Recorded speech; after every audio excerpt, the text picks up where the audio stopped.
D, how's the new face? I'm going to give you an inhale. Oh, crystal clear. It is insane. So, I had the surgery Monday. Wednesday, they take the gauze out of your nose. And he goes, all right, go. Take a deep breath. And I was like, what?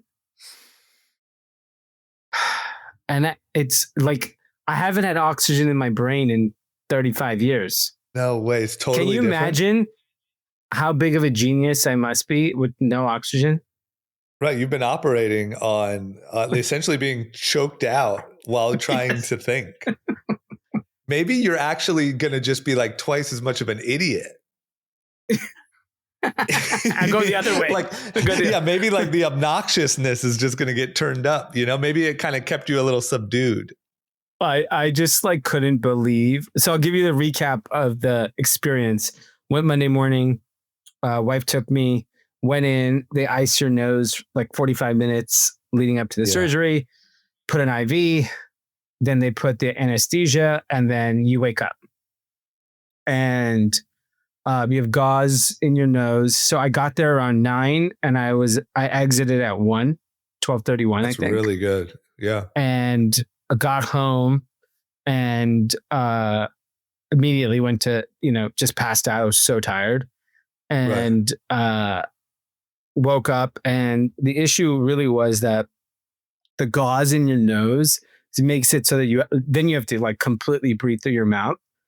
Right. So it's a bit uncomfortable. You can't touch your nose. You can't pick at it. If it's if you feel uncomfortable, you can't touch it. And they give you some ointment and stuff like that to put around. But the 48 hours from surgery to when you get the gauze out is not painful, just uncomfortable. Just uncomfortable. Like pressure? Yeah, it just feels like you're kind of it's I don't know, it's hard to breathe because the gauze is so up your nose. And so and then you could, it's bloody, it's tender. But not really painful, huh? Yeah, I wouldn't say it was painful. It was just uncomfortable. And then, I would say, but the second day, by Tuesday night, I was just irritated. I was like, gotta get this fucking thing out. And so I ended up just going to sleep early, waking up early, and getting to the doctor early, before 7 a.m. And, within 5 minutes of getting there, they take it out. And then they give you some stuff for the inflammation, arnica and apricot oil and some creams. And basically since then, my nose is tender, but I have no bruises, which is crazy. Yeah, and your nose looks good. No swelling, no big nose, fear. Yeah, it is a little big nose. My son goes, damn, your nose looks big. Damn. Yeah, they have no filter. The kids. So everyone else is like, oh my God, you look so good. And the 8-year-old just pops me in the face with, damn, your nose looks big. Yeah, they don't have a filter, man. But what did they say? That's just a little swelling that'll go down. Yeah, it should go down. It definitely feels a little inflamed still, and but yeah, I mean, I would say that the biggest challenge the last couple of days is I don't know how to breathe through my nose. Really? Exactly. I literally I was walking. I was walking yesterday, and I was out of breath. And I was like, well, how am I out of breath? And I'm just not breathing through my nose. That's funny. Yeah. Cause I'm guessing I probably do the same. I have a pretty serious deviated septum too. It sounds like yours was a little worse, but from everyone that I've heard, it just seems like it's a whole new airway. I mean, obviously that is what it is, but I wonder how it's going to affect your running. I can't wait to hear about once you relearn how to breathe through your nose. Next weekend, I will definitely go on my first run. I'm dying to see. I'm also curious how it affects my allergies. Yeah. Because I have pretty bad allergies. So it was definitely it's very interesting. Obviously, because I've talked about it on the pod and I told everyone that I know when I was getting a nose job. It's amazing how many people have adult males have asked me about it. And should I do it? Right. And these are pretty well informed that go to doctors, healthy people. but I Yeah. think there's just like something that has precluded people from getting it done. Because surgery is Yeah. surgery. It's always scary. But I mean, man, it's a pretty easy process. So shout out to Dr. Deepak Dugar. Unbelievable. That's why he gets paid the big bucks in Beverly Hills. Right. Yeah, I mean, look, I'll speak for myself. I think even like that's why I'm so curious about your experience. And it's so cool to hear how you feel right now, because it just feels like really fucking annoying. And like, Yeah. I've heard, But it's like, I it's a days of annoyment, right? It's not life. right. But I feel like maybe Deepak is just so good, but also I guess maybe things have progressed. But like I have always heard it's a really painful surgery, and that, the next few days are really painful. And I've just heard like, kind of horror stories a little bit. And so it's not as much, I don't know, it just feels, I think when you're used to walking around the world with a deviated septum, you don't realize what you're missing. And so to go get a surgery, you just feel like, hey, is it really worth it?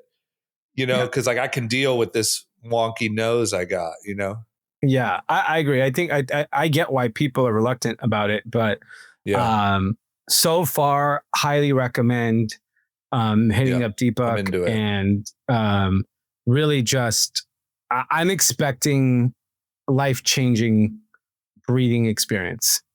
I'm very optimistic. I think you'll get it. I think you'll get it. And like I said, I'm really curious about running, and then you're right, allergies. Because I even notice like where I notice it the most is like when I do my boxing stuff and you wear like a mouthpiece, like the whole thing is you're supposed to breathe through your nose to like keep your heart rate low. Like once you start breathing out of your mouth, that's how you know someone's tired. But I can't, especially with a mouthpiece in, my mouth is wide open from second number one because my nose is no good. That's so good. Well, congratulations. Thank you. Very happy for your new face. I can't wait to see what it does to your brain. Yeah, we'll say brain. What it does to your podcast personality. I think either you'll be a super genius or you'll just be really, rambunctious. I'm excited to see where I play out. Yeah, where this takes your public persona. Okay, well, congrats. Glad you're better. Thank you. Glad it went well. Thank you. Okay, this feels insane that we haven't done a fucking episode of the podcast since this Charlie Kirk situation.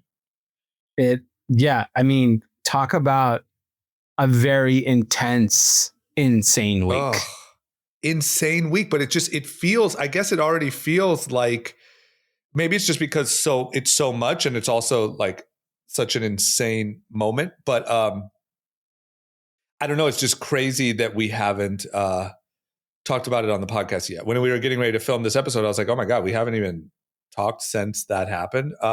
So I don't know. I mean, I guess I don't need to do like a full tee up of what it is, but this Charlie Kirk assassination, what day was that happened? Was it Tuesday or Wednesday? I think Tuesday. So I guess I'll just say this. It popped up in our group chat. Charlie Kirk shot. So you're like, that seems a little wild, but in my head, I don't know how you felt. I pictured like crazy sort of gunman with a pistol storming up and like letting off a couple shots, and one caught him in the arm, right? That's what I pictured. And so I pictured like, wow, truly crazy moment. But man, did I not picture. So of course, the first thing I did, which now I would say I regret, is went on Twitter. And, instantly there was a relatively far away video of Charlie being shot. And I would say my first reaction from that video was like, doesn't look good. Like I'm no expert, but just the way that he reacted did not look good. And so, but still I would say like hope, right? That the situation could end up being not a complete and utter tragedy. Then a couple scrolls down, there's a closer video.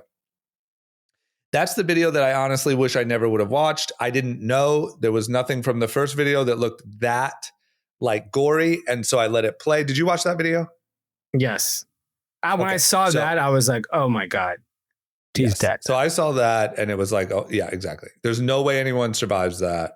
And just brutal, man. I don't know. I personally don't like I don't really even watch like scary movies and stuff. I don't watch like war, videos from Ukraine and stuff like that. I just do not.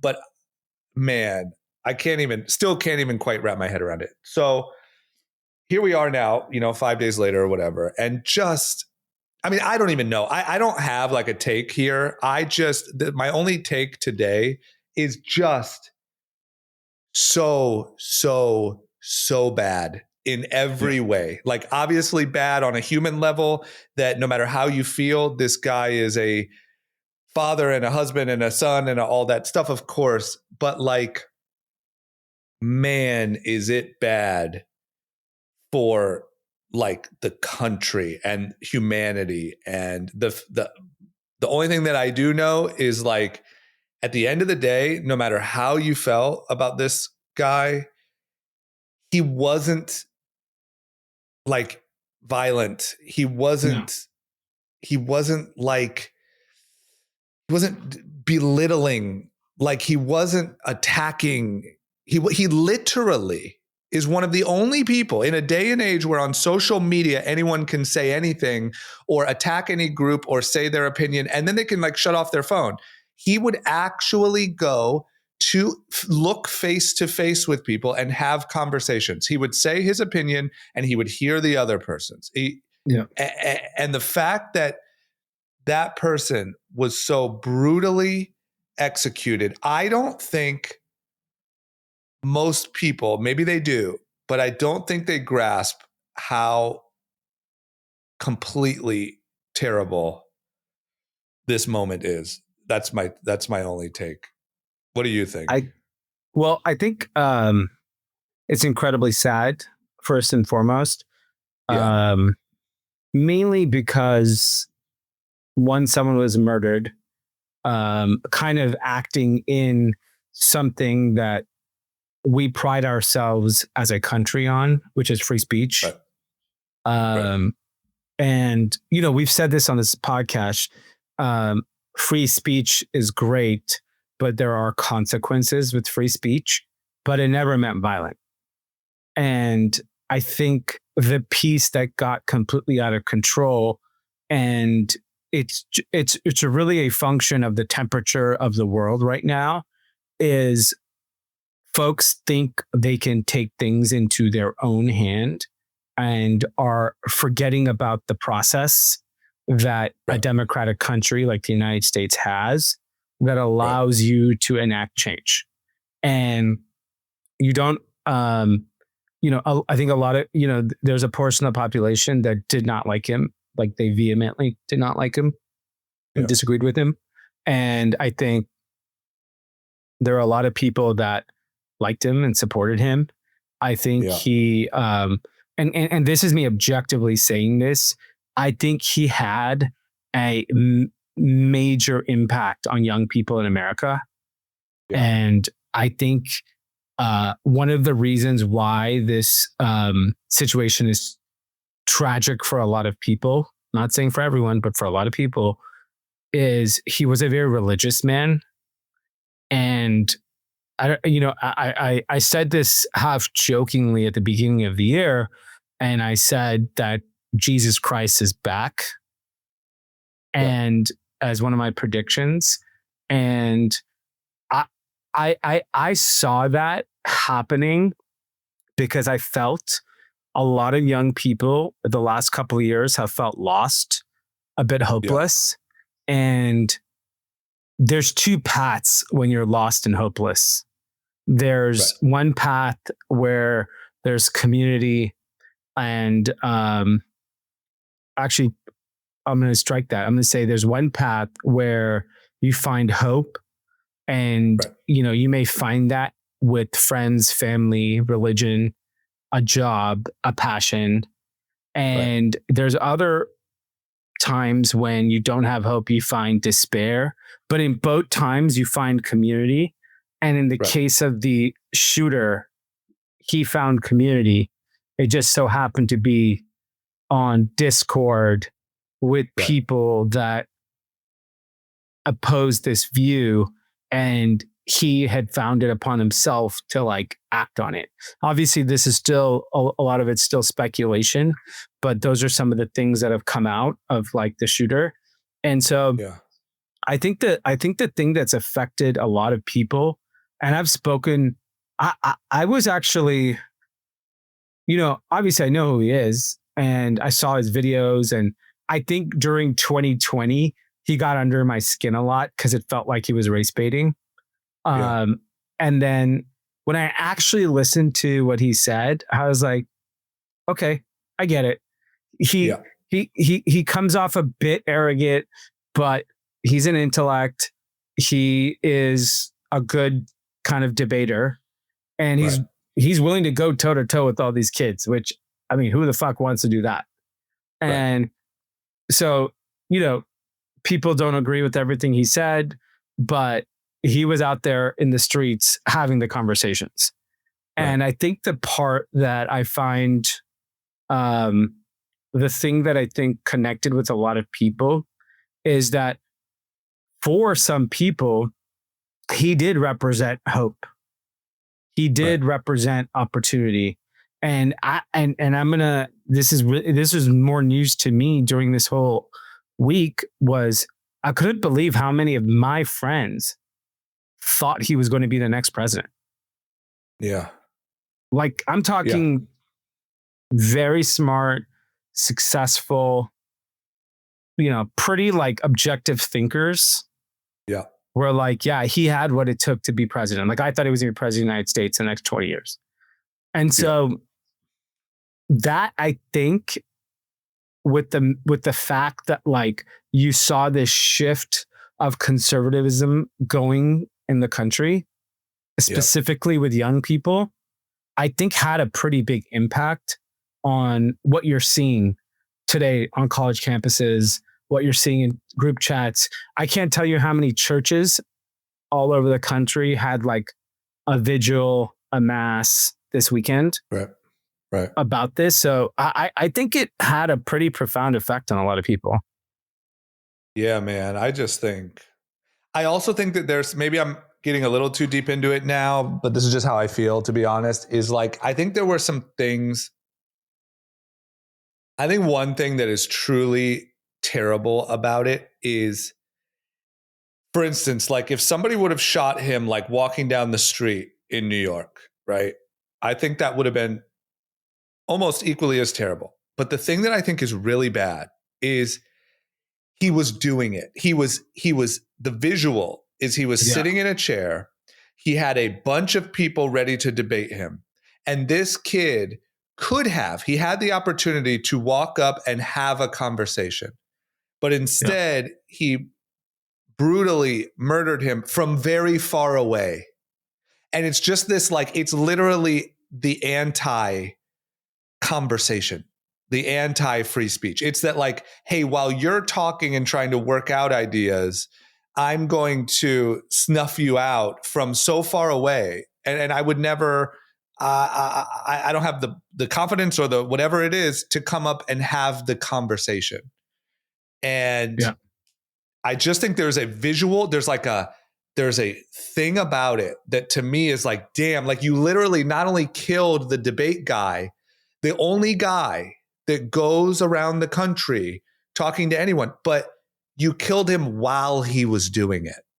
Yeah.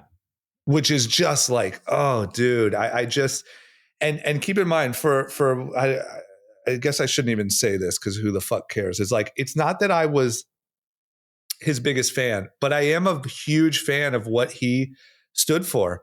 And I wish that there was a person from every belief system that would go around to colleges and have open debates. I would watch those videos on TikTok all day long if people did that. Because I think he did start a trend, because there are a few people now, like the old MSNBC guy's doing it. That other guy, Patrick, Bet David is doing it. Like, Right. I think he did start a moment, and I think, Yeah. and despite what happened, I think that movement is going to explode. Yeah. I don't think I it's have an going to idea. Okay. I have an idea that hopefully like one of our agent listener friends or someone will take and run with, or J Cal, this would be great for you. I think somebody should put together, like, let's say once a year, whoever the leading on all sides, this is going to have to be really, maybe there's votes, maybe whatever, a big panel of, less debaters, for lack of a better word, right? The people who are educated in these different fields, to like on Netflix have the debate of the year. Yeah. Here's the 6 topics. It's all the biggest issues. It's war, it's Israel, it's this, it's trans issues. It's here's the 6 issues we're going to address this year. Here are our brightest minds, and here they are debating for, however long on Netflix. It's like a Super Bowl type moment. You can dedicate it to Charlie Kirk. And I just think, I think people are really hungry. Like the reaction from Charlie Kirk shows that people are hungry to just hear ideas be talked out. And even though there's a small, very evil group that doesn't want to hear that, they would rather just kill somebody. I think obviously the majority wants to hear it talked out. Even though I didn't agree with a lot of Charlie Kirk's complete ideas, I liked hearing him defend them because it made me think okay, I can't, I just think there's an appetite for that, and someone should put it on a big stage. I Let think Dana White produce it, like make it big and exciting. You know what I mean? Yeah. No, I think we're probably at like a great place to do something like that, because following the Charlie Kirk assassination, I mean, I don't know if you were on X, but I was kind of glued to X the night out. I was home that night. I left the moment I saw the bad video and never fucking. Okay, so I was attached to the hip of it, and what I saw was, which now got proven by the FBI, I was like, oh, this is all fake outrage. That's what I saw. Yeah. I saw fake support and fake outrage. And I realized quickly that these are bad actors. And it came out that Chinese and Russian bots were flooding social media, trying to sway public opinion. Because chaos is good for business for the Chinese and the Russians. Big time. And so, it's one of those things. Do you remember when the whole ICE migrant thing broke out in LA and downtown? And for a week there was protest and some, uproar, and then it just went away. And went away people completely. And I remember when I got, pretty nasty DMs when I said the whole thing was fucking fake. Yeah, me because too. it was gone. It wasn't real. It was manufactured by paid actors to create this. I think the first 3 days was real. I don't think the 7th day was. I think the 7th day was like, let's just keep agitating the situation to get national news. The problem is, I think they're so good at it's so blurry, because if you start a protest, to me, it reminds me of those videos that people do that are like YouTube pranks, where you show up to a mall and you act like someone's famous, and all of a sudden everyone starts taking their photo. Like if you start a protest or a riot or whatever, people are going to join it. And now it's a blend between, is it real or fake? It's a agent provocateur type of situation. It's like, it's really easy, I think, to start it. And then it becomes a blurry line of, is it real or is it fake? But I think people are so hungry. Like, imagine Netflix, the 2025 debate, and it's Charlie Kirk and someone on the other side, like, if he would have led it at the time, because he was so good at it. But whoever the modern day people are on all sides, and it's this big, exciting moment. I think people are hungry to just hear people talk out ideas. And I think that instead what we have is like essentially the left media and the right media just villainizing the other and saying their case in a bubble. There's no actual debate happening. And man, I think some of these intellectuals are like rock stars now on social media. I'm going to give you some predictions of what I think happens next. I actually think young people that are intellectual on the left and right are going to engage in a lot more discussion. Yeah. I don't know how to pronounce his name, but is it Sank, who's from the Young Turks? Who's Yeah. Yeah. he's actually been, and he's like a pretty progressive left guy. Yeah. He's actually been incredible this week, just following him and hearing him talk and really being like, I don't know, like a grown up, in my opinion, Right. on like what he said, how he's handled it. So I think he's a great example of someone on the left that like should engage in the discussion that could change a lot of people's opinion. Yes. I Yes. think there's a lot of opportunity on folks like Ben Shapiro to probably waive some of their pettiness and really step up here and find a voice. Because I think there's the other angle which I do not like, which is like what Stephen Miller is kind of provoking, which is like, this is war. I know. Which It's I so don't. bad. I think that's really bad and unhealthy for the country. But I do think the other big thing that I'm witnessing is I think a lot of people that were like pretty moderate are starting to lean right. And I think like it, I don't know what the intention of the shooter was. Like, he obviously hated him for what he said and what he believed, but he may have just given him 10x the power. Yeah, I'm sure he did 100%. And I think his intention was like, look, the kid wrote like meme sayings on the bullets. Like, it's these like, oh, it's so bad, man. It reminds me of after 9/11, how they always talked about people getting radicalized to join Al Qaeda on the internet. And I was like, damn, which that sounded is crazy at that time. Yeah. Yeah. And I was like, damn, I guess you could like, be kind of lost and trickle into some weird message board. And all of a sudden you fly over to wherever and, you decide what, and like, wow, that's so scary and dark. And now that's happening just right in front of our face. I think this kid, this is 100% speculation, but just from what I've seen is, you're just so angry and you've been told over and over that all these people are fascists and Hitler and all this stuff. Like, let me tell you what fascists don't do. Go give the other person a microphone in a public space. It's just like, come on, dude, we got to stop with this crazy language, because these people are getting radicalized the same way we were scared of in 2001. And they're actually going through with it now. And I don't think the sad thing is, and this is once again just my take, I actually don't think there's anything more to it than that. I think this is a kid. You don't believe any of the conspiracies, is your point?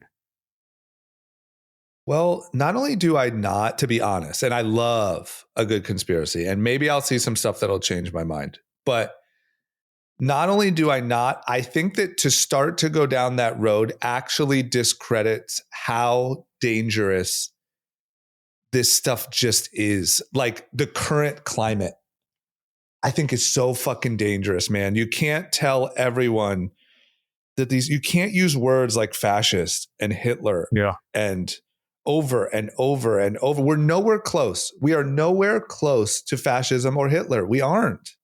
Yeah. And I, in 2016, I believed the hype. I thought we were headed for some weird fascism. And then after Trump got out of office and I watched him walk out of the White House and shake Joe Biden's hand and take off in a helicopter like every other president has, I was like, damn, I got duped.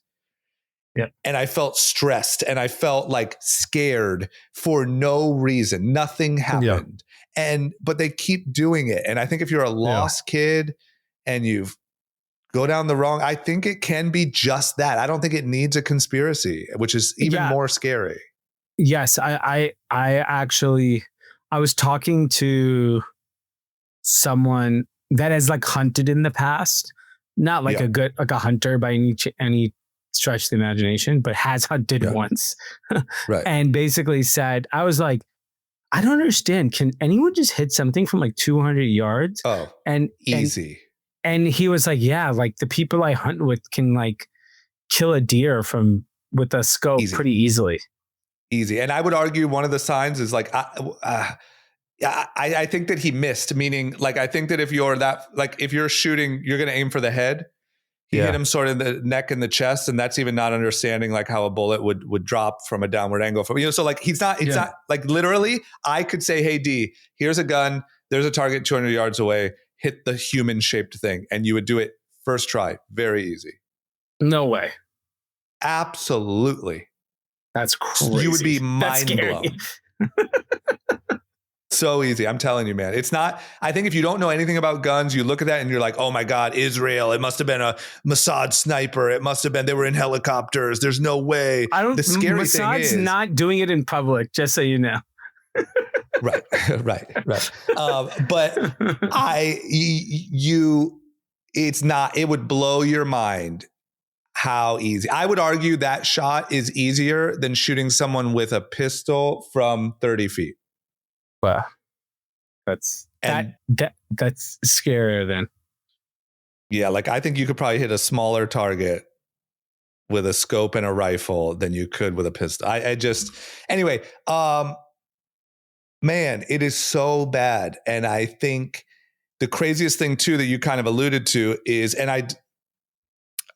I see how you could fall into this trap. Like a lot of the people on the right are saying this is war.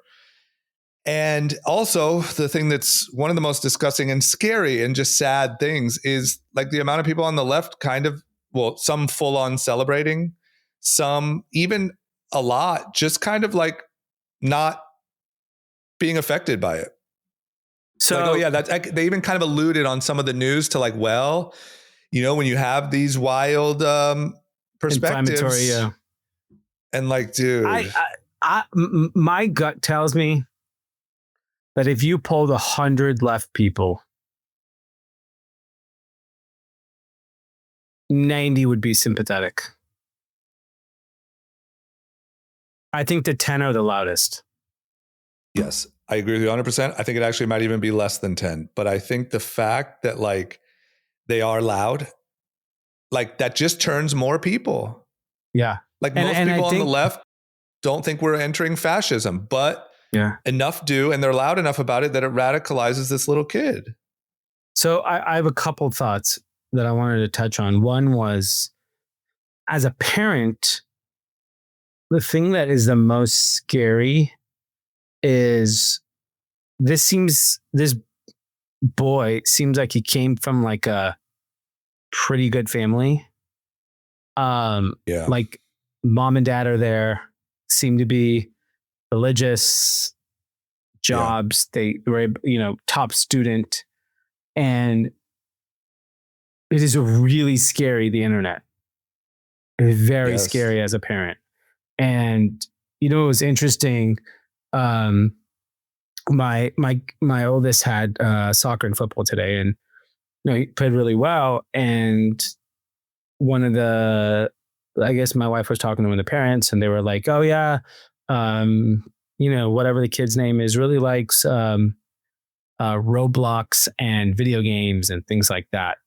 And then like Haley doesn't even really know what that is. Like she knows it's like video, and she was like, "Oh, okay. Dominic doesn't really do that." And, like one of the parents kind of said half jokingly, like, "Oh yeah, I assumed that."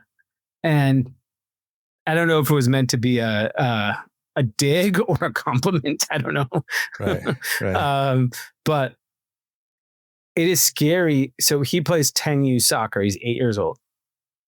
I don't know if you're 8, 9, or 10 years old that you should be on an ecosystem where people can talk to each other. Not sort of like an unfiltered one. I mean, I don't know if there's any other form. I don't think there is a filtered chat. I agree. I agree. And I don't think so. I think like, there was that show on Netflix that everyone a lot of parents watch called Adolescence. And they were making it about how young males have been radicalized by these right-wing guys like Andrew Tate and blah, blah, blah, blah, blah. And I think we have to like keep our eyes open that like, it's not only right-wing people that are radicalizing children. There are plenty of left-wing people also radicalizing children. Bro, keep going. I don't mean to cut you off. Yeah, and my concern is more of the social media impact on our youth, like the genie's out of the bottle, Yeah. and I have no idea how you put it back. I don't think you can. Right. And look, I mean, I would also be curious, even going the next step is like, we're seeing like AI induced psychosis. And like, I would be curious to know, just out of curiosity, I'm not trying to make a direct point, but like, did this guy go on ChatGPT and have a conversation about how to use a sniper rifle? Because Sam Altman gave some crazy statistic the other day that like, I don't know, 12% or something of the people that are committing suicide in the country are using ChatGPT first to like get tips. There's some stat, I don't know the number, but it's a wild number. And so like the fact that you can then go on and learn, like how to do all this stuff. And I just got to say, because once again, I would consider myself not, on the right, but I would more consider myself a very, very, very angry lifelong Democrat that's kind of lost, like no party, is like, we've heard for so long about domestic terrorism is the biggest threat. That's what Biden said. The biggest threat facing our country, and the manosphere and Andrew Tate and radicalization. And like, I don't know, man, we've seen a lot of violence from the other side with internet beliefs. That shooting at the church that just happened with the inscriptions on the gun and the, like, I don't know, man. I don't, maybe I'm wrong. I'm willing to be wrong, but like, show me the Andrew Tate inspired shooter. I think that guy's just a bro in the fucking gym being kind of a douchebag trying to hit on girls. I don't think he's assassinating people. I think he's more of just a piece of shit. I think he's just a douchebag and he's just loading up on protein and trying to hit on chicks. I don't know. I just haven't heard of the shooter with Andrew Tate words inscribed on his magazine. And it's just like, dude, are you guys telling us over and over that one side is radicalizing people while meanwhile you're the ones actually like getting the results? I don't know that you can tell people over and over that these people are evil and fascist and hateful and they want to kill trans people and they want to blah, blah, blah without getting these type of results. Yeah, I think I agree. And I think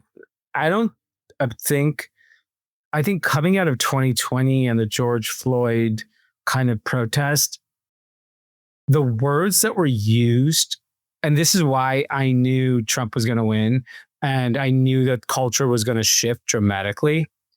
Right. You can't just say crazy shit about groups of people. I know. Any group. As soon as you do, the opposite impact happens. And what you're seeing across the world, I don't know if you saw also over the weekend in the UK, there was like a patriot rally of, British nationalists. Yeah. And so everyone wants to say, oh, it's all white, British, Anglo, whatever. Right. And I start watching all the videos. So the algorithm feeds me. Bro, there's black people, there's Indian people there. Yes. It's not just some like I think people are conflating like race and patriotism and kind of some of these things in the way they believe that like, there's just like I even on the Charlie Kirk thing, I would assume if I were to guess, Charlie Kirk has no black friends, just judging by its topics. Like but Charlie Kirk has like a Turning Point has a wherever they're based in Arizona or whatever, they have like a black jobs program thing, like close friends, maybe not, but they actually do. No, but that's what I found the opposite of over the weekend. Right. You're saying that was your assumption and then you looked into it and this is what you found. Yeah, I assume he hangs out with Stephen Miller at the barbecue on the weekends, right? Like that's, I assume, this crowd. But in fact, it was story after story of people of color that said like, because of my faith, I connected with Charlie and he had an impact on my life.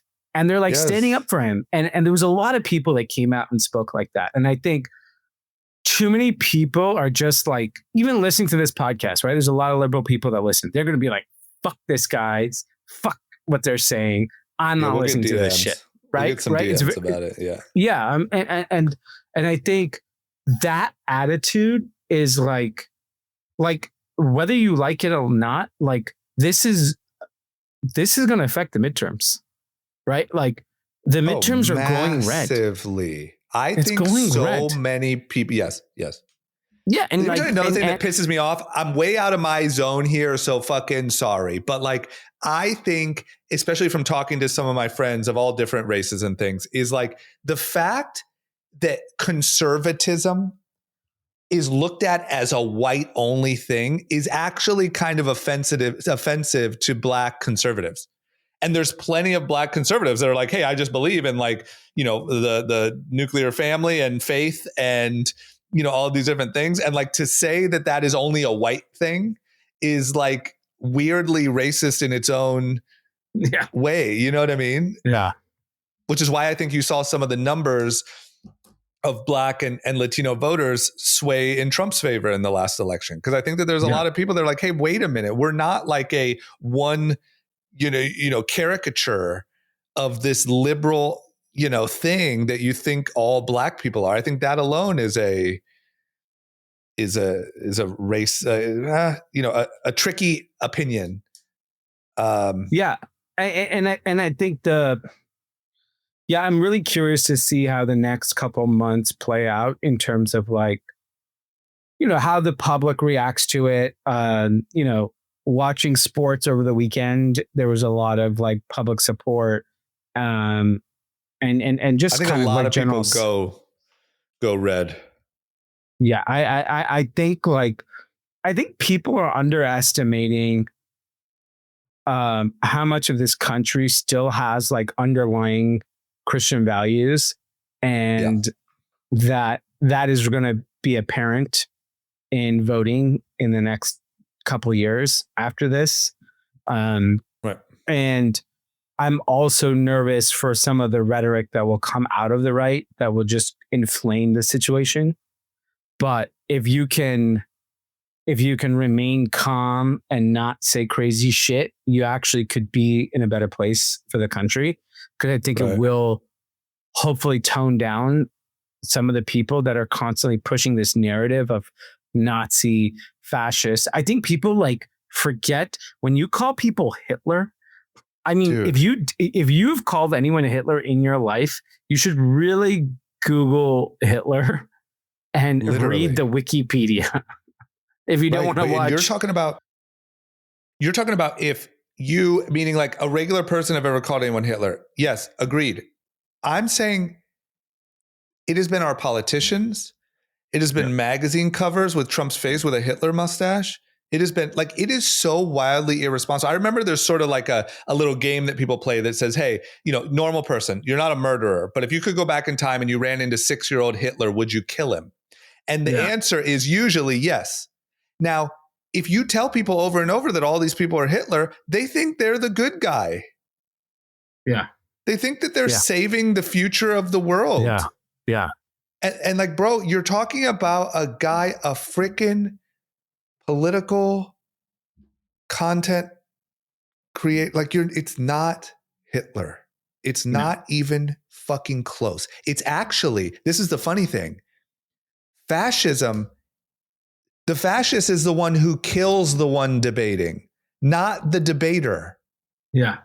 That's what's so crazy about it. But they have these people convinced that you're standing up against fascism by silencing the free speech person. It's like, what the fuck? Here's the other thing. This is my one of my last points is like, I do got to say, we've been pretty outspoken about it for a while on here, but man, if you're China and you own TikTok, and I think a lot of this shit happened on TikTok, you're like, we're causing our chaos. Yeah, I agree. And, I look at, social media to me, bad place. It's like, a scary place, man. Did It's scary you place read and the like, bullets? What was on the bullets? yeah, what is it? It's like OWO. meme bullshit. Yeah. OWO, I'm not going to make the noise. It's a noise. It's a really corny fucking incel meme bullshit. It's so dumb. It's so dumb. Yeah. And the fact that that's what this motherfucker is writing on bullets, and somehow that blends like the what we've always known as like the incel in the basement blends to an actual assassin Yeah. in real life, not on Call of Duty, is just absurd. Well, it also shows that like we look at so much of the advancements in society around AI and robotics that's happening in real time. And at the Yeah. same time, some kid gets radicalized in a Discord chat and puts a meme to assassinate a public figure, which Yeah. is like going the other way. I know that's kind of my point why I'm not so bullish on AI. You know, like once again, think about when the internet was created and we're like, oh my God, like the world's information, every library, everything, and you can connect with anyone around the world. What this is going to change. And like, well, instead you're like getting fucking radicalized by memes in Discord. Like, So we said this probably 2 years ago when the whole chat GPT thing started picking up. We didn't have the proper regulations or the mindset or the people to regulate the usage of the internet and then social media. Yeah. We didn't have the right people in position of power. right. I actually believe we have the right people in office to regulate it. I don't know if they'll actually do it. Right. Like, I don't Like, what know do you if mean? they're Like they're competent enough to get it done, or like what do you mean? Like meaning like David Sachs is in there, they have good relationships. I think David Sachs is sitting in whatever Don Jr.'s private club is called with Chamath, Sam Altman, Alex Right. Wang from Scale. I mean, he's sitting with these people. They're chugging back tequila. Yeah. And they're talking about the future in a way that we can't understand. Ben Horowitz, Mark Andreessen. Mark Andreessen has been very vocal about all this stuff. Yeah. They know all the risks that are ahead. They know it better than anyone. Are they going to do anything about it? Or are they going to let capitalists be capitalist? Everyone makes a fuckload of money and a bunch of people get fucked along the way. Yeah, I don't know. I mean, my quick take is that I don't think it's possible. Like, I don't think it's possible. I think that like it's too, at least right now, I think it's too competitive. They're too worried about what China's doing. It's too unknown. Like, I just don't know, man. I think that it's literally the responsibility of every household and every individual and every parent. And you got to take it down to that level because I don't know that you can trust. Look, how long has the internet been around? And people can still get radicalized in a Discord by memes. Yeah. Like, what could you have done from a law perspective or a regulation perspective to stop that Discord and these memes? I just don't know. I think it's. I don't think you could have stopped the Discord, but what happens if we said you can't join Discord till you're 18 years old? Right, but he's 22. I'm just saying, but like he's probably been on Discord since he was 12. Right. Right. Like, but, I hear you. I don't know. I'm like, you're not allowed to go buy liquor till you're 21. You can't rent a car. 25. I know, but can't you guys just get around it? Like with liquor, you have to like, be in person and show a thing. Like, can't you just get around? Like, how could you? I don't know technically how you could. Yes, you can rent a car. Of course, there's ways to rent a car under 25. Well, no. I mean, what I'm saying is like, I don't know technically how you could keep people out of Discord because they could just lie or they could take their mom's ID when they're gone or they could. Well, yeah. I mean, yeah. I mean, I don't know all the things that you could do to block it, but my point is that if you are bullish that AI and robotics are going to have a profound impact on humanity, good or bad, and all the risks, unlike the internet, I don't think we knew the risks of the internet. Right. I agree. Maybe I had no idea, but I don't know if when it started. No chance. I think we have a pretty good chance that like some random dude's going to be able to control a drone that could kill 5,000 people. Like, we Yeah. know that. What are we doing Yeah. about it? Yes. Yeah. I agree. I'm with you. And once again, look, So you and I are very big in the optimism camp. I think it will be fine, but I think that, look, it's a net positive. Like, would I still say the internet is a net positive? Of course. yeah, But it's just, there are these things that, once again, that's why I think my take today is, look, the internet's a net positive. I think it's too hard technically to police too much. I think that there's full things like the dark web and, whatever the new version of the Silk Road is. And there are people doing heinous things online that we're not able yeah, to, child trafficking and all sorts of shit. I think that there's a huge responsibility on the individual and the household and look, I don't know. That family looked really happy from the couple pictures that I've seen on the yeah, news, but I have no clue. And at the same time, this guy's an adult. It's not necessarily his parents' fault anymore, if he doesn't live with them. But I just think personal responsibility has never been more important. And I think it also might be lacking more than ever. yeah. I agree, and I think the problem is like, when all of these things happen, we are quick to blame technology. We're Discord. We're radicalizing. Like, he's 22, but like, what onus does the parent have? Did they have an impact on this? 100%. I'm curious. I don't know. You don't know. You don't know. You don't I know if don't the know. dad wasn't more right wing and the kid was more left wing and he was mad at his dad. And so you have no idea. I mean, I will my say wife sends me all these Instagram accounts where it says like, here are 10 things fathers should not do in front of their kid, like, like what? put Like what other are some people, examples? like put other people down. Oh, right. How do you handle conflict? Yeah.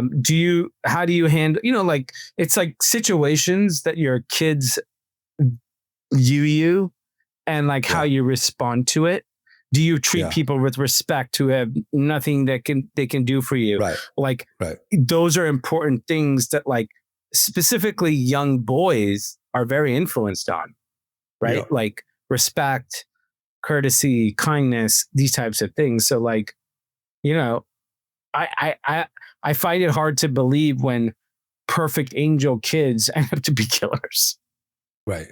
Right. Right. But yeah, right. I don't know, man.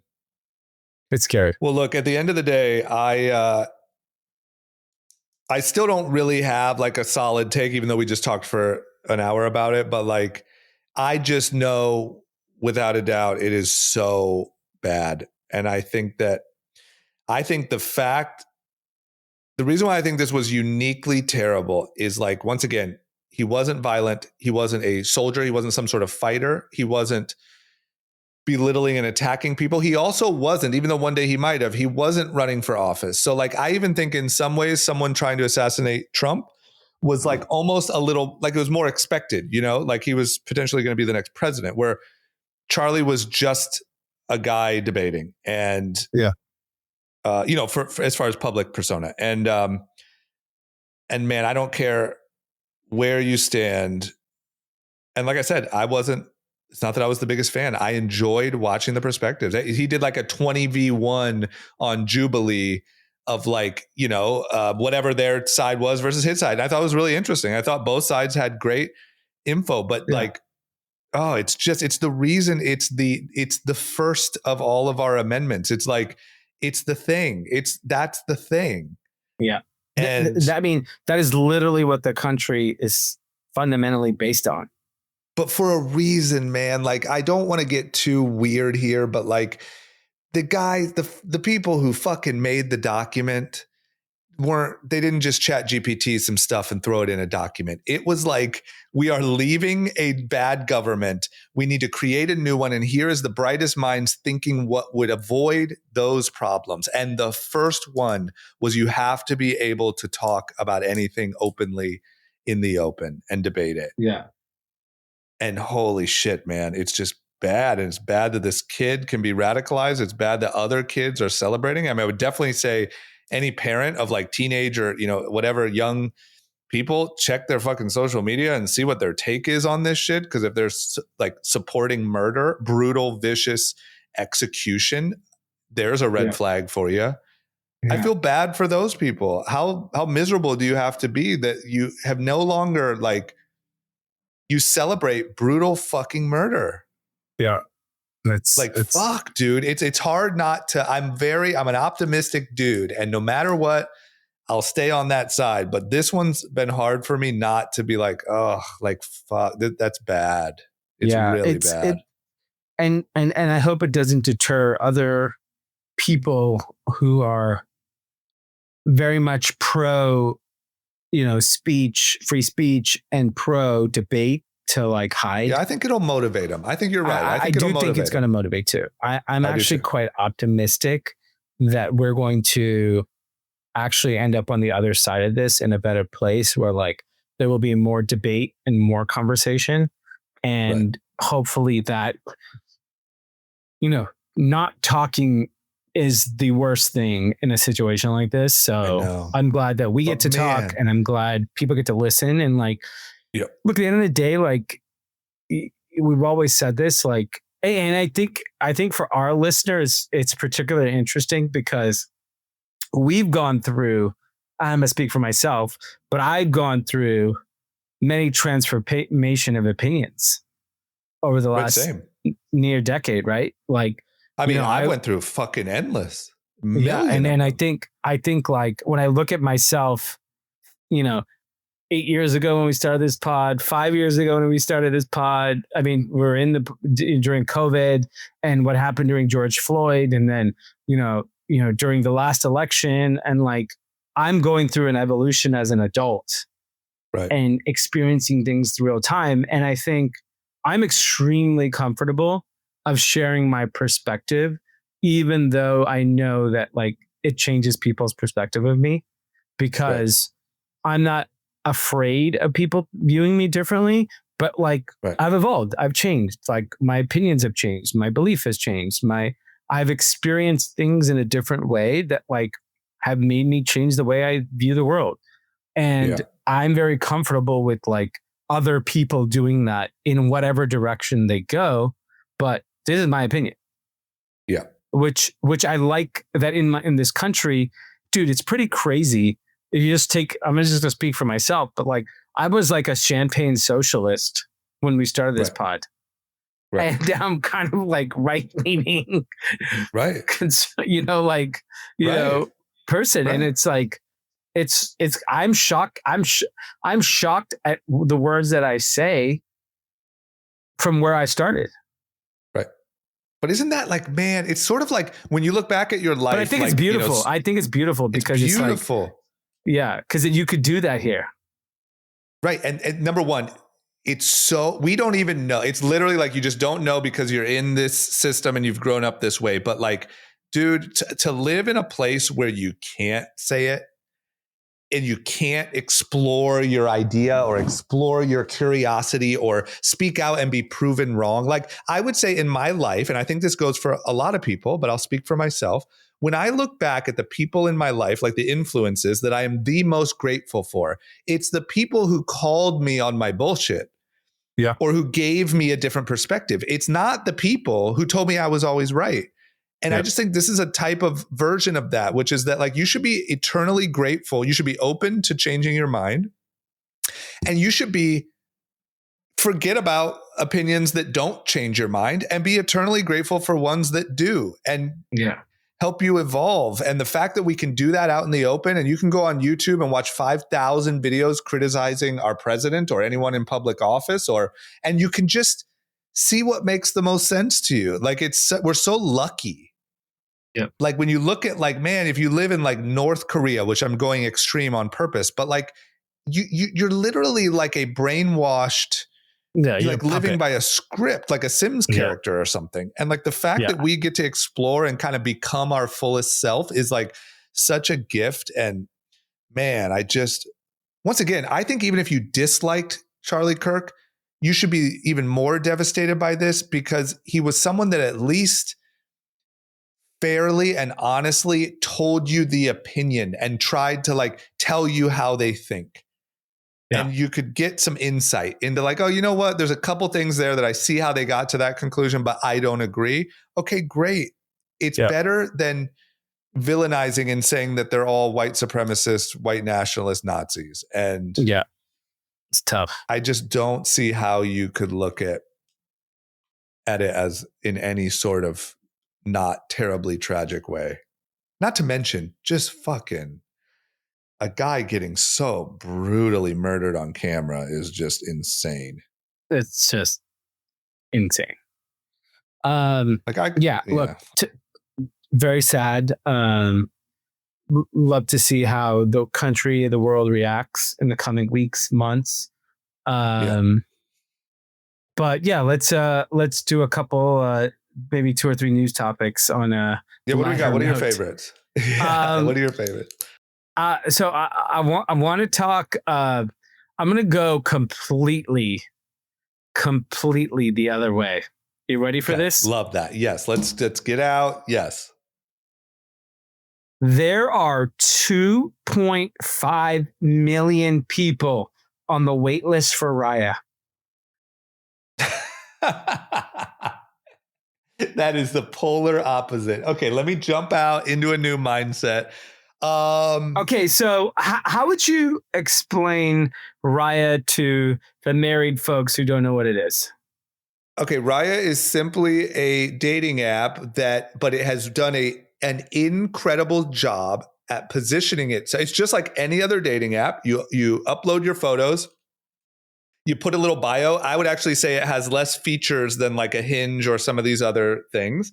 And you like or you dislike, and then you message if you want to. But they have done an incredible job at positioning themselves. So I think you're underplaying it. Like, you can't just sign up. No, I'm going to get there. Okay. I'm going to get there. I'm saying operationally, it's a super basic dating app.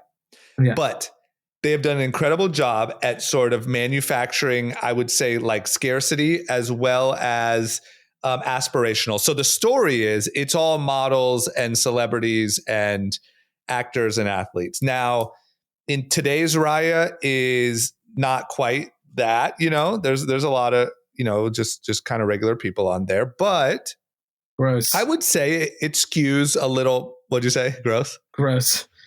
Yeah, I would say it does still skew a little more like, attractive or successful.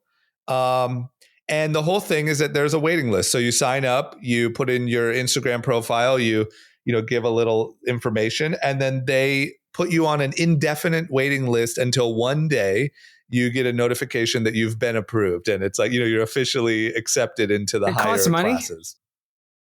Yeah, it's a monthly subscription. And so, can I ask you, have you been on any other dating apps? Okay, have you been on any other dating apps? Only Hinge. Okay.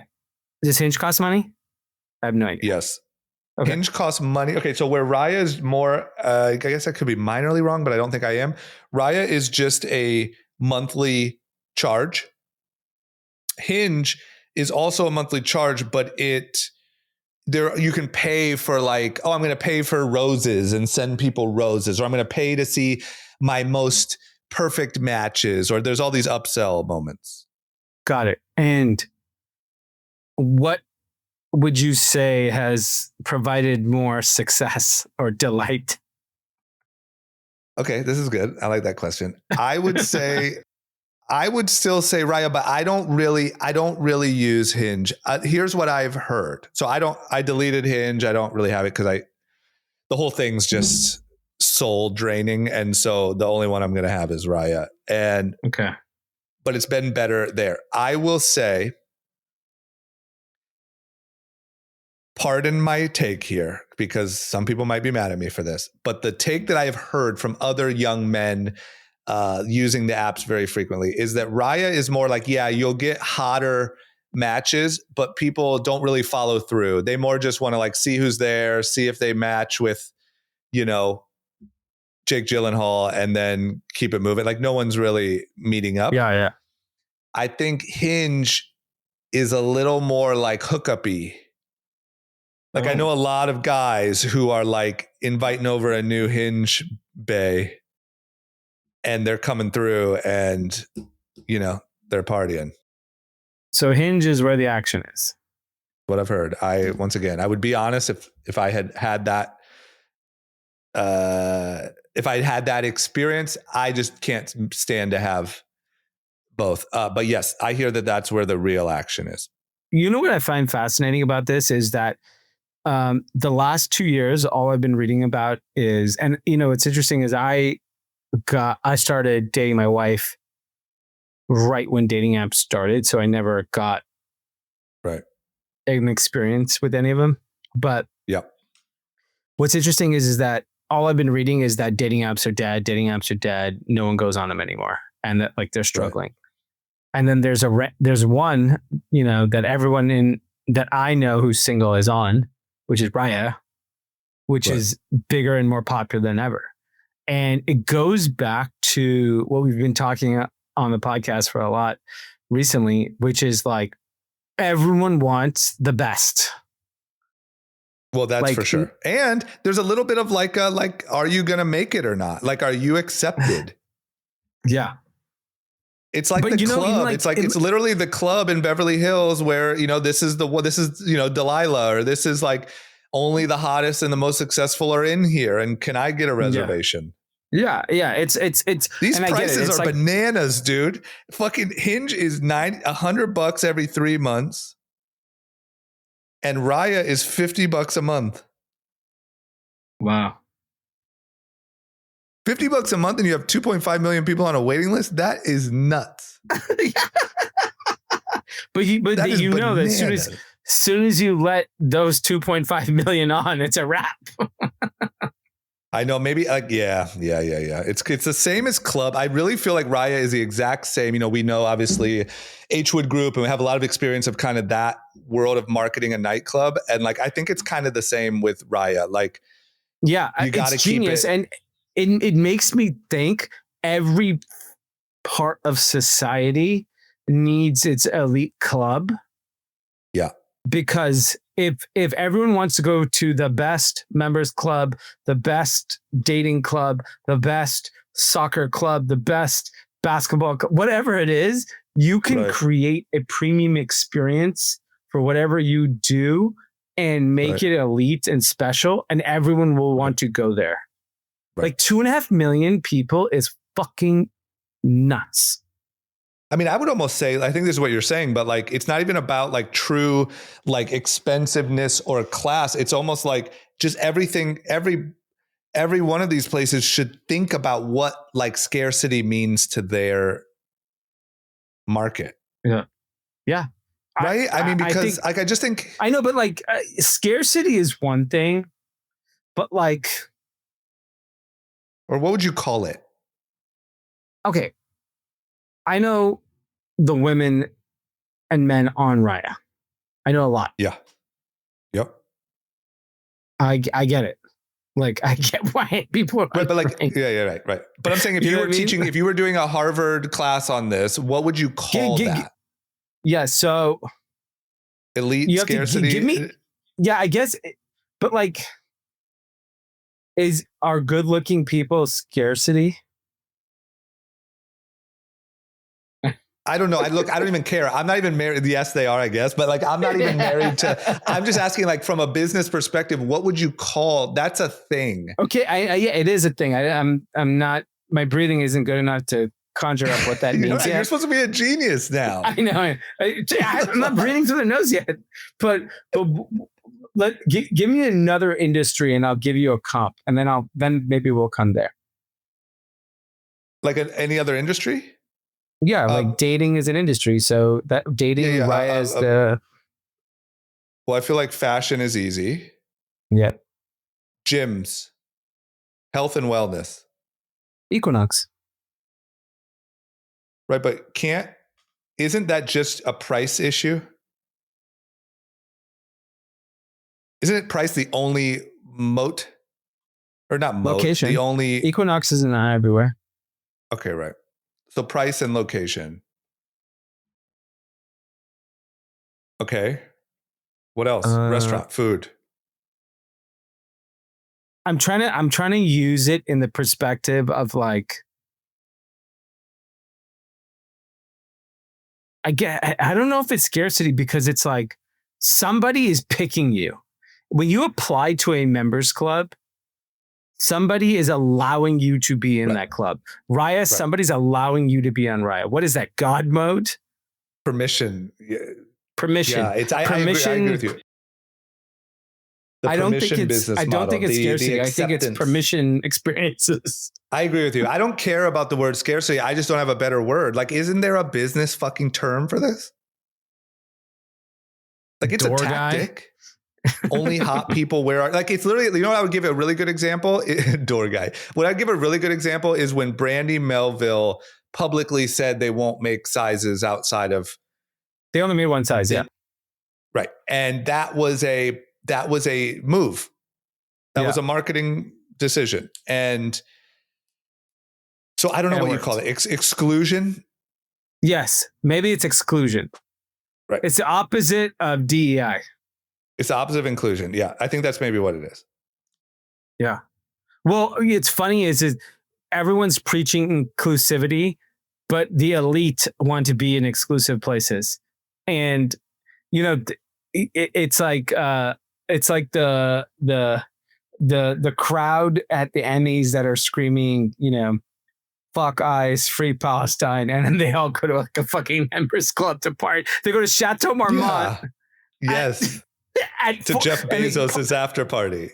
And they party till 4 a.m, which is illegal. Yes. In Los Angeles.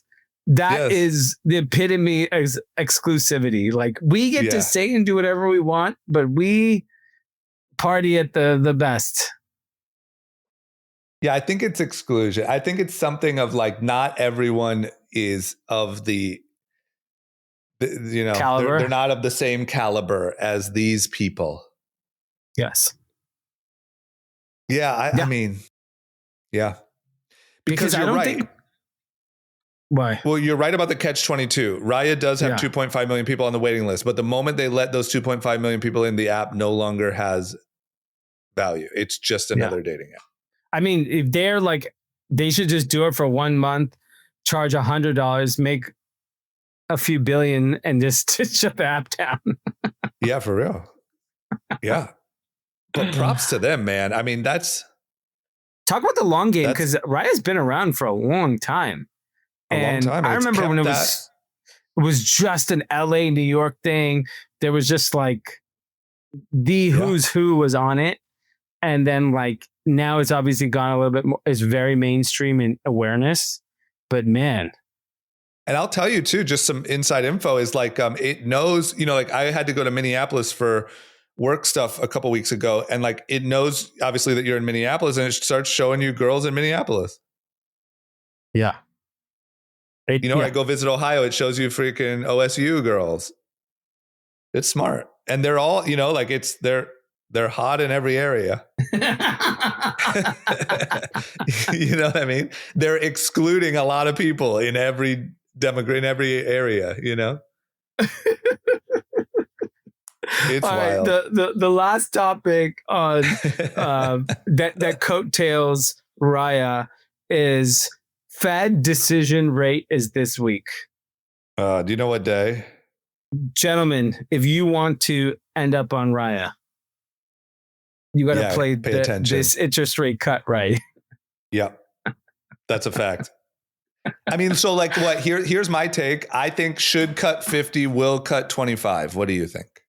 Yeah, I think, unfortunately, there's a little bit of political rage with Powell that I actually think 50. I mean, I don't know if you watch that jobs data report where, you know, 1 million jobs kind of disappeared over the last 12 months. That stuff makes me so mad. Yeah, I mean, it's just nothing. It's just any government data is just, you cannot even believe it at all. You have to just take what you hear and what you see. You can't. And I know why people are screaming you cannot cut interest rates and you cannot cut 50. It's because they're saying inflation. But maybe that's wrong too. Right. And what are you talking about? Then lower it.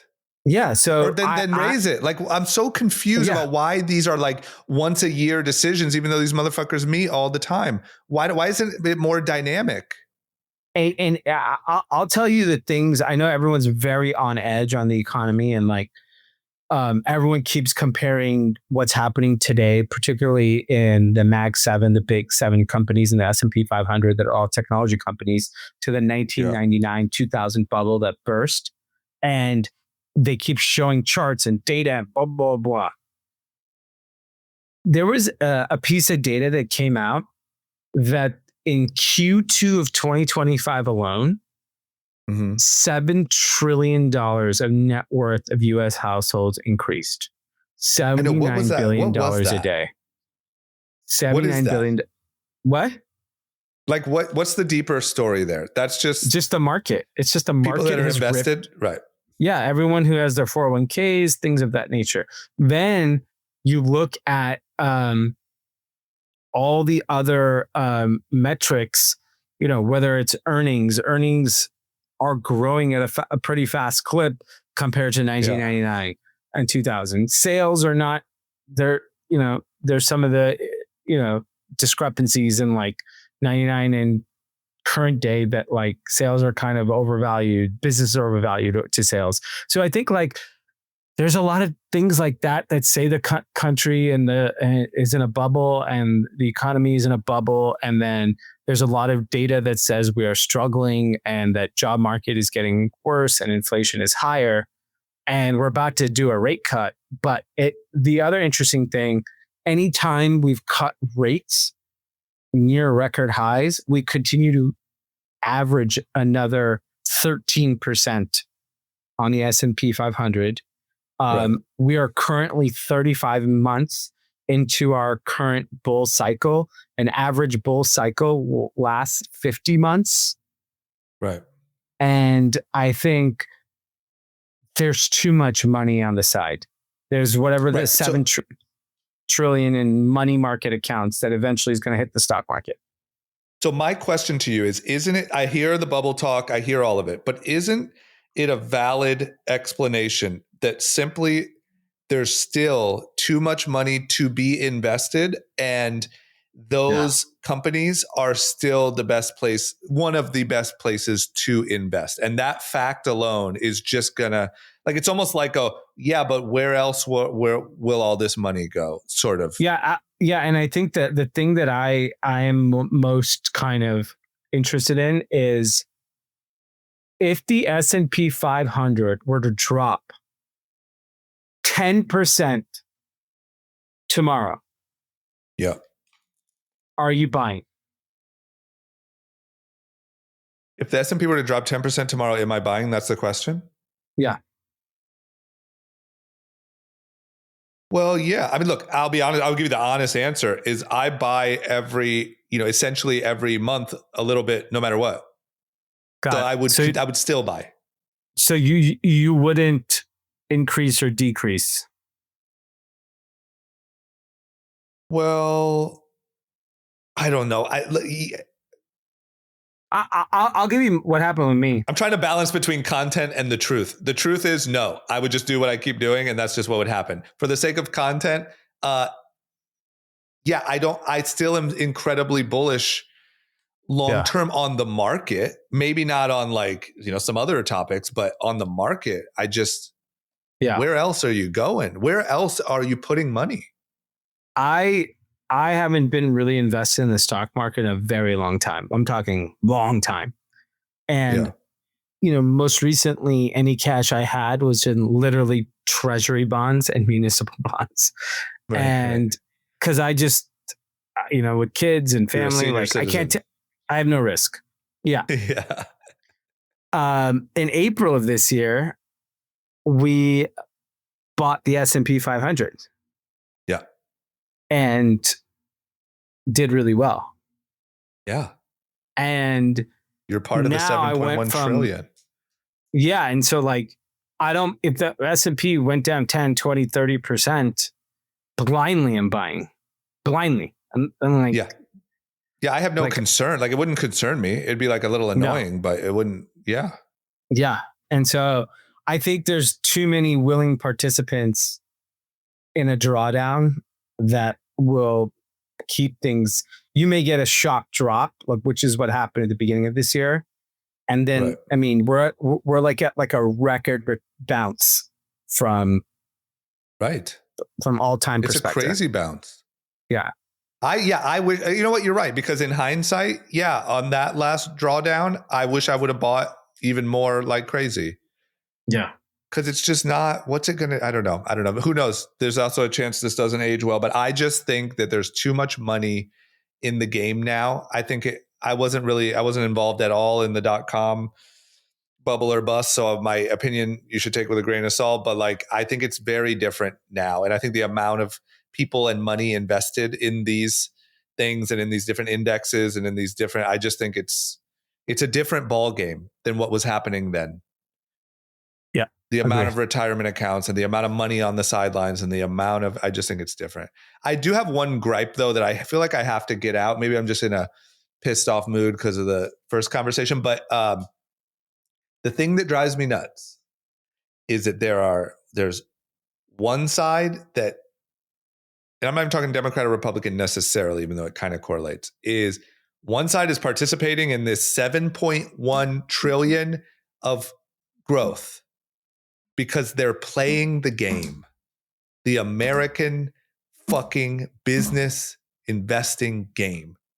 And the other group believes that all the CEOs of all these companies are evil, money is evil, billionaires are evil, and those people aren't playing the game. And I just think it's such a shame that we don't teach everyone how to play the game, because I think if everyone was involved in the game, you'd be a little bit more invested and optimistic and want to get involved in where things were going.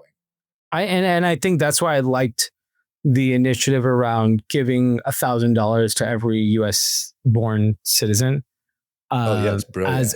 I think it's brilliant, and I think the only way to combat all this socialism is encourage investment. Like, we should encourage at this point. Like, why are we paying into Social Security? Let's all pay into the S&P 500 and let's rig it for ourselves. Literally rig it for ourselves. Right. Like, if everyone in America said, fuck investing into Social Security, we all invest into S&P 500, and at 65, you have a fucking pile of gold. Yeah, literally. Everyone's rich. Everyone's rich. Do you know? Yeah. You know one of the biggest challenges in France? I don't know if you saw this chart. The average French pensioner, meaning like a boomer that's on pension, makes more money than the average, like I think a millennial salary. Right. So I get it. These kids are going to become socialists because there's no other option. But if you flip it and say, by the way, if you're running for prime minister of France, you should also invest in the S&P 500, not the French fucking bullshit stock market. Every other country in the world should only invest in the S&P 500. Right. And because it's democratic and it's real. It's like, oh, you're doing well, Robinhood, you're in. You fucking UPS, get the fuck out. They're just kicking people out. Right.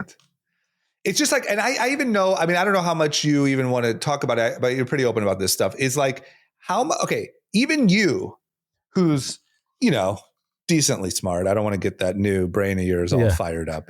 But no, very smart, very hardworking, has made, a lot of money over the years, sometimes more than others. But like, don't even you feel so much better looking at the last, 6 months of your growth of just the money you invested in the S&P versus like grinding every day for the next dollar? Yeah. Like, I know you're still doing both, but like, doesn't it just feel better? And it's like, I'll tell you, just being real, like, it got me very optimistic that there's a path where the dynamic shifts, where I don't work for money, the money works for me. And that is actually a real possibility. Yeah. In the very near future. Yeah. And if that happens, honestly, like, I love working, and I want to see like all the fruits of my labor come to fruition. And I want to always work, probably. Like, I don't see a world where I'm not motivated to not work. But man, if I could have a little bit more free time, to spend with my Right. family, I would do it in a fucking second. And money Yeah. gives you that freedom. Nothing else. What?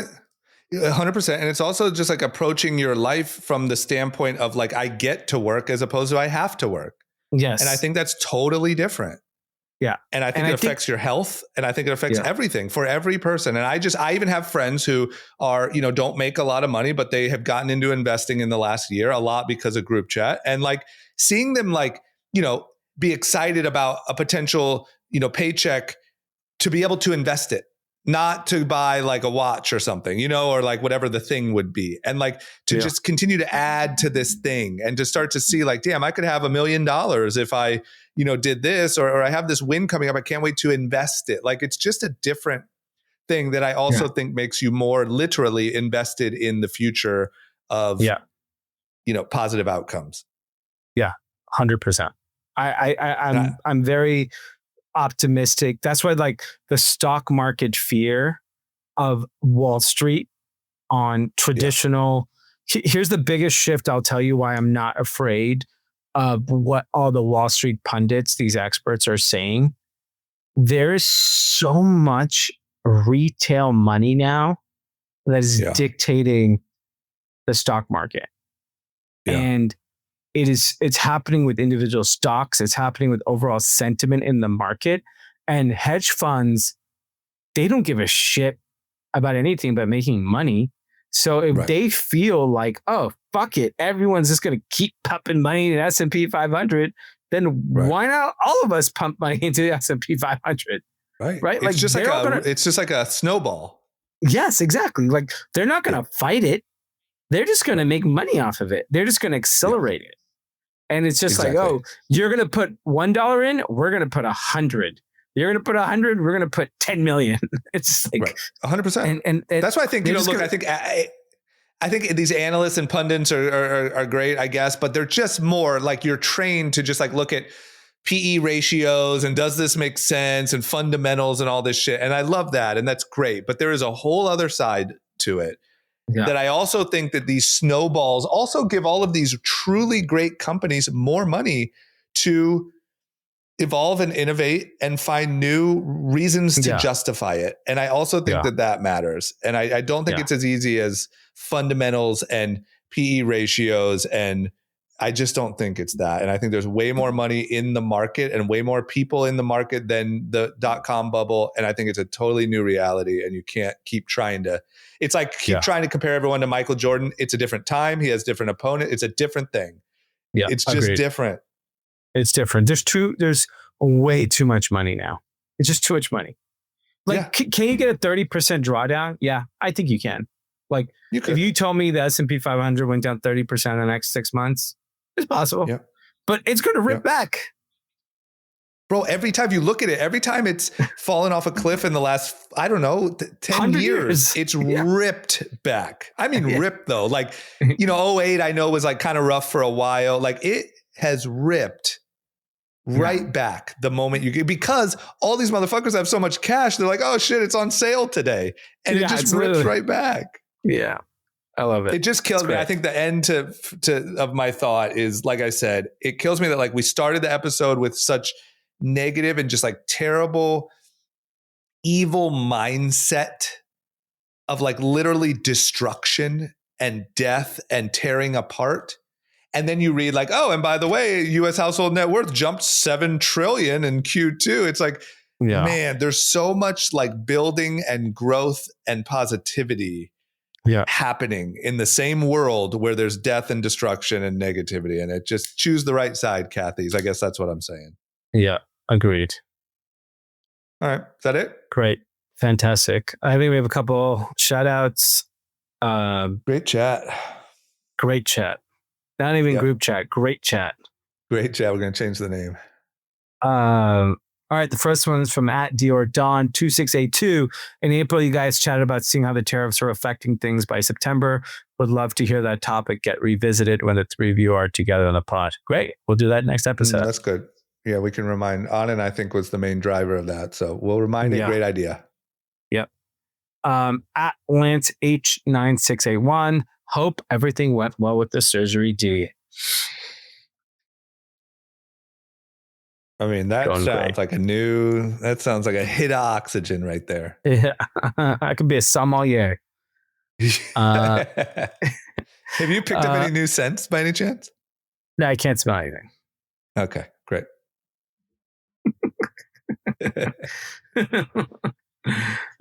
First one's from Charlie. What's up, brothers?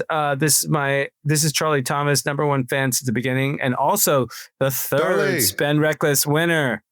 That's right. Yeah, Charlie I remember that. That was awesome. Also did a few projects with Drama and the guys up at the office. Can't thank you guys enough for everything and the unlimited advice and convos from the pod. Hope all is well. Always tuning in and listening. And soon I'd love to come catch up. So much has happened since the last time I've been back to LA.